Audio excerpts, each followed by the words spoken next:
Alô, irmãos e irmãs em Cristo Jesus. Paz, graça e misericórdia com todos nós, né? E as nossas famílias, né?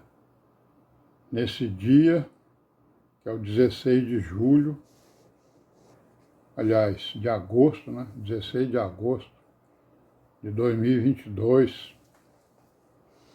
Vamos dar graças a Deus, né? Pela conservação das nossas vidas e por tudo mais que Ele tem feito nas nossas vidas, né? Pela redenção, pelo pão de cada dia, pelos livramentos, né, que Ele nos tem dado, pelo entendimento, pelo discernimento da igreja, discernimento das religiões, né,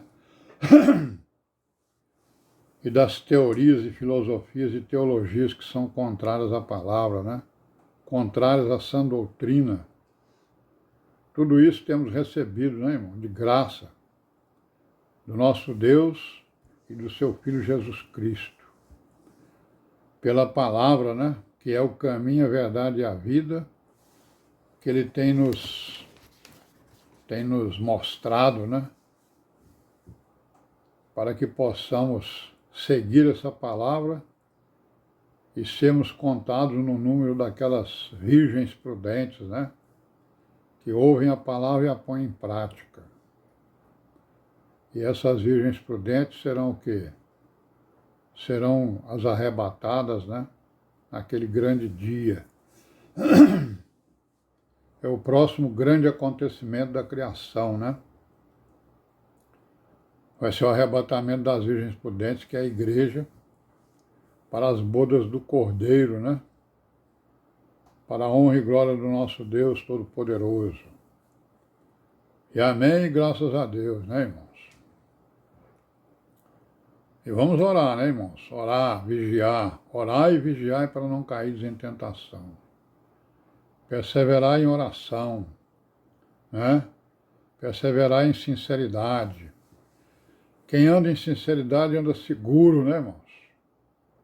Anda em segurança, graças a Deus. Então vamos orar, meditar, né? Orar por todos os homens, né? Para que nós possamos viver em paz, né? Orar aí pelo nosso país, pelo nosso povo, pelas nações, né? Para que haja paz e nós possamos viver em paz. Não é isso? E na hora de escolher aí os nossos governantes, vamos pensar bastante, né? Para vermos quem é que pode nos conduzir à paz, né? Quem é que pode nos dar a paz. Mas só nós consultarmos as Escrituras e fazermos as comparações, né? Que a gente vai descobrir quem é quem, né? As Escrituras estão aí para nos revelar, né? Nos revelar o caráter das pessoas, né? Como está escrito em vários locais. Como é que a Escritura nos ensina a conhecer o caráter das pessoas, né? Vários ensinamentos. O principal deles é o quê? A árvore, né? E os seus frutos. Então nós pegamos os seus frutos, né? Pegamos os frutos das pessoas e aí nós vamos conhecer o caráter delas, né? Se eu sou uma pessoa que só fala bobagem, então os meus frutos são bobagem. Então a minha árvore não é uma árvore boa, não é uma árvore que produz bons frutos, né? E assim vamos em frente. Vamos continuar aí, né, com a nossa pequena história, né? O nosso objetivo é exatamente buscar as origens, né, de toda essa parafernália de heresias que nós encontramos hoje, né, nos nossos dias, né, que são as profundezas de Satanás, né, ensinos profundos, que são heresias quase, né, quase impossível da gente distinguir, né, da gente conhecer, da gente pesar, né. Se nós não estivermos muito atentos e muito vigilantes, podemos exatamente absorver, né, essas teorias, né, filosofias que são contrárias à palavra. Então é isso, o objetivo dessa história, dessa pequena história que nós estamos fazendo, é exatamente buscar as origens, né, dessas heresias que apareceram com o evangelho pervertido, né? Nós estamos falando aqui de homens que apareceram, né, entre os anos 300 a 500, já dentro da Igreja Católica Apostólica Romana, né, que nós sabemos que é fruto do evangelho pervertido, né? Então apareceram homens, né, filósofos, teólogos, sabidos, que liam as escrituras e entendiam lá do jeito que eles queriam, e aí ficavam inventando, então, explicações acerca de determinadas coisas. Então nós estamos falando mais ou menos desses homens aí. Estamos falando aqui do Eusébio de Cesareia, né? Era um bispo, né, da Igreja Católica aí. E nós sabemos que ele foi um dos grandes assessores do imperador Constantino, né? Lá pelo ano 300, 300 e pouco, né? E ele sentou ao lado dele lá no concílio de Nicéia, né?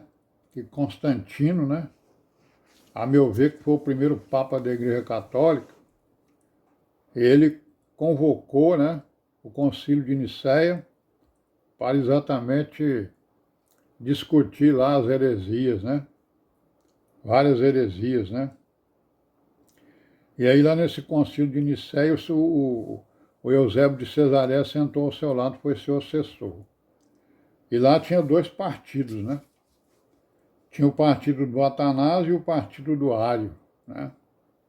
Eram bispos, né, da Igreja Católica, esses dois partidos aí. E aí o Eusébio de Cesareia tomou partido por um, né? Então o que o Ário... O Ário ele foi presbítero lá em Alexandria, né? E pregava o monoteísmo, ou seja, o que ele pregava? Ele pregava que existe um só Deus, né? Certo?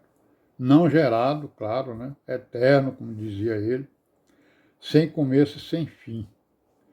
E que o Filho, ele foi gerado pelo Pai, ou seja, ele foi criado, ele era uma criatura. E o Filho criou o mundo, né? O Atanásio, o que ele pregava? Ele pregava a Trindade, né? O Deus triuno, três pessoas distintas e que tinham a mesma substância, né? Aí o Constantino fez o quê? Constantino ele usou, né, do seu poder, né, de imperador, né, seu poder de veto, né, digamos assim, convocou o concílio e lá no concílio ele aprovou, ficou do lado do grupo do Atanásio, né? E aí o concílio fez o quê? Adotou o que eles chamam de credo de Nicéia, né? Credo, né, é o modelo de fé, né, de Nicéia, onde se declarava a crença no Pai e no Filho, né? O Filho gerado, não criado, tendo a mesma substância do Pai, segundo o que pregava Atanásio e depois foi melhorado lá pelo Agostinho, como nós vamos ver, né? Então essas aí são as pessoas lá do Oriente, né, que a gente viu aí. No Ocidente, né, se destacaram outras pessoas, né? Um deles foi o Jerônimo. O Jerônimo ele viveu entre os anos 340 e 420. Ele era natural lá de Veneza, né, na Itália. Ele adotou a vida monástica, então ele era um monge, né? Vivia lá no mosteiro. Ele foi secretário de um papa chamado Damaso, né? Que era bispo de Roma, né? Depois foi chamado de papa, né? O Jerônimo ele traduziu as escrituras para o latim, né? E essa tradução que voga por aí, né, que é a mais utilizada aqui no Brasil, uma das mais utilizadas, né? Ela é chamada de Vulgata, é um manuscrito, né? O outro homem foi o Ambrósio, né, que viveu entre os anos de 340 e 397. Ele foi governador, né, imperial, lá na região de Milão, na Itália, né? Ele foi aclamado bispo, né? Foi aclamado bispo lá de Milão, ele. E aí o que ele fez? Ele pegou os seus bens e distribuiu para os pobres, né? Ele combateu os arianos, né? Certo? O Ário, né, que defendia que o filho era uma criatura, né? O Senhor Jesus era uma criação. Fez oposição ao imperador Teodósio, né? Na época, o imperador Teodósio, ele declarou, foi o imperador que declarou, né, o cristianismo como uma religião do Império Romano, né? E nós vamos parar por aqui hoje. Amanhã nós continuaremos, se Deus quiser, e paz seja com todos nós.